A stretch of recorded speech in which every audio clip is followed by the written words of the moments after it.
ஒருவன் ஜலத்தினாலும் ஆவியினாலும் பிறவாவிட்டால் அவன் தேவனுடைய ராஜ்யத்தை காண முடியவே முடியாது.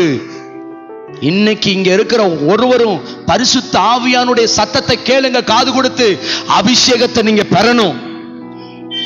சின்ன பிள்ளைங்க அபிஷேகத்தை பெறணும். அல்லேலூயா. நீங்க அப்படி அபிஷேகம் பெற்றாதான் இந்த உலகத்தை ஜெயிக்க முடியும். அல்லேலூயா, அல்லேலூயா. யார் இந்த உலகத்தை ஜெயிப்பா? ஆமென். ஆவியினாலே சரீரத்தின் செய்கைகளை அழிக்கிறவர்கள். மாம்சத்தோடு நிக்க முடியாது. தாவீது கோலியாத்துக்கு முன்பாக நிற்கும் பொழுது சும்மா நிக்கல, அவனுக்குள்ள இருந்த அபிஷேகம். அவன் சின்னதான் பார்க்கல, நான் சின்ன பையனா இருக்கனே பெரிய உருமா இல்ல பார்க்கல, எனக்குள்ள இருக்கிற அபிஷேகம். அல்லேலூயா. அந்த அபிஷேகம் உன் எதிராளியை வீழ்த்து.